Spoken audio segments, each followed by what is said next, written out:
Hi, everyone. Happy day 3 of the challenge to tame the triggers, theirs and ours.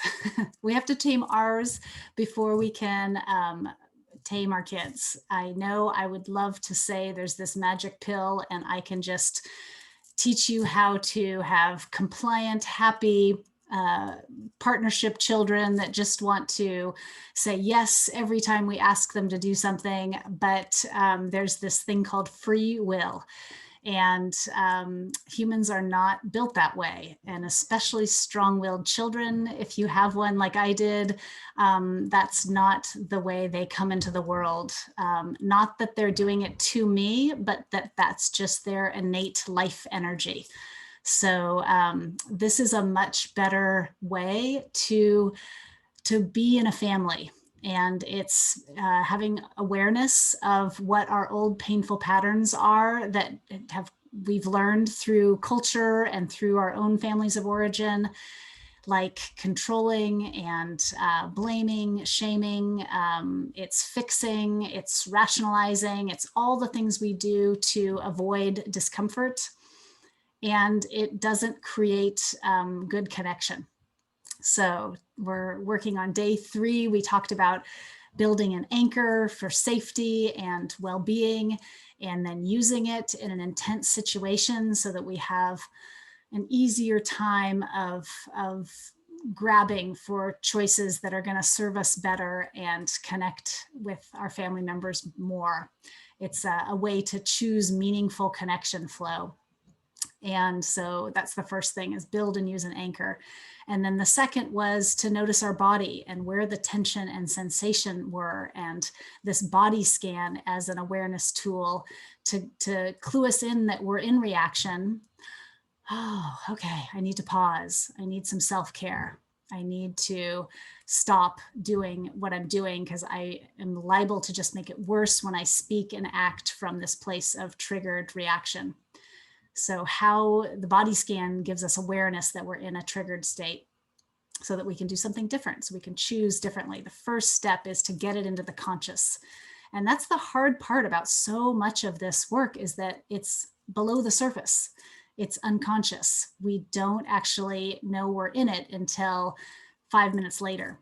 And so one of the things we talk about in the membership is practicing repairs, because it's really hard when we're learning something new to do it in the moment. We're learning, this is what this is all about, is learning things we can use in the face of hard situations, challenging behavior, hitting and resisting and yelling, and big emotions like anger and aggression and embarrassment and sadness and fear, afraid, and anxiety.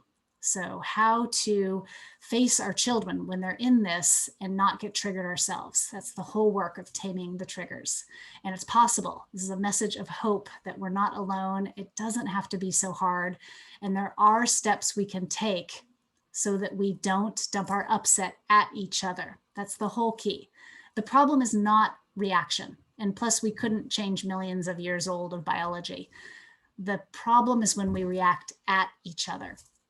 So the taming of the triggers is getting some awareness so that we can notice we're in reaction and choose something different.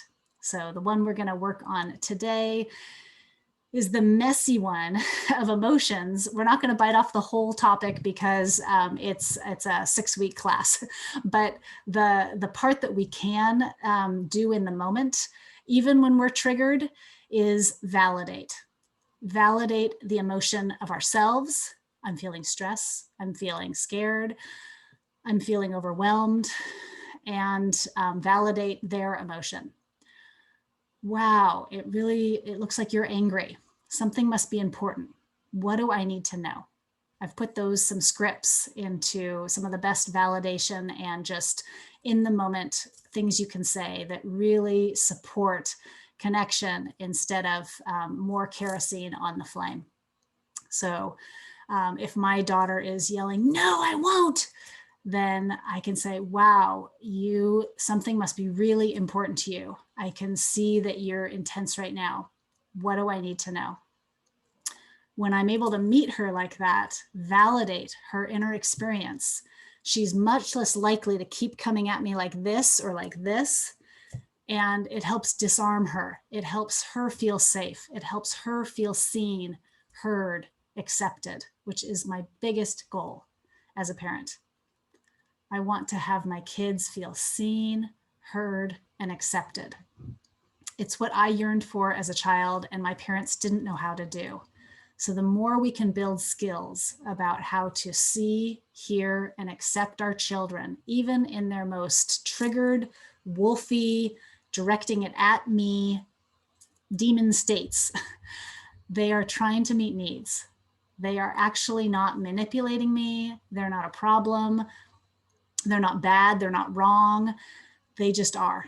And really what they are is hurting. What they are is having big emotions and they don't know what else to do. So they're looking to me for support. So it's hard because usually that kind of behavior and that kind of emotion triggers me. And then we're like this. This is the most important job and this is the hardest job I've ever done. So give myself a break. Grab my anchor. Notice that my jaw is tight. Notice that my back is seizing. And then validate. Wow, I'm having a hard time. I think I need a break. I can tell something's really important with you. Can we come back in 5 minutes and figure this out? Because I want to see you and I want to know what's going on for you. It's as easy as that, as easy and elusive as that, because yeah, it's just not easy because our old systems just go online like that. Tony Robbins says there's a super highway to fear and problems, and there's a little meandering tiny road to connection. And I want to choose and build and grow those neural pathways to connection. And one of those is that anchor. I'm safe. I'm safe. It's my identity that's threatened. I am as a whole person, I'm not threatened. I'm okay. And then to body scan and then to validate myself that this is hard, validate them, whatever emotion they're feeling is trying to clue them into an unmet need. And I want to mirror them, reflect them so that I can help them use that beautifully designed process.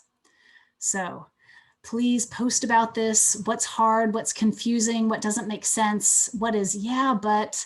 I love yeah, but questions because it means you're grappling with it and it means that you're on to some breakthrough of insight and understanding. And please tell me if you've used any of these today, cumulative, and especially if you've tried any of the scripts to validate, see, hear, and accept your children just as they are, not once they've gone through their hard time, but in the moment, they are struggling to meet a need. And how can you reflect that to them so that they can do it? So this has been a joy to be in challenge with you and in solutions with you. And I hope you'll look for the next, there'll be an email following this to tell you about the Real Peace Place, which is a community of parents. It is safe and it is affordably priced because we want this to be available to just everyone. And it's 50% off until midnight Monday, the 11th. And there's going to be more in depth on this very topic at the webinar for January. There's a webinar every month to really dig into these important concepts, because once we understand, that gives us the next step, and then we can practice, and then we can actually live into these concepts. And I can honestly say my relationships with my daughters are transformed. I have coached hundreds of parents, and there's lots of testimonials because it's so gratifying when we can be vulnerable and when we can connect with our kids. And so I want that for all of you. And I think you all want more peace, understanding, and connection in your families. So look out for that email for the special offer. Have a great day.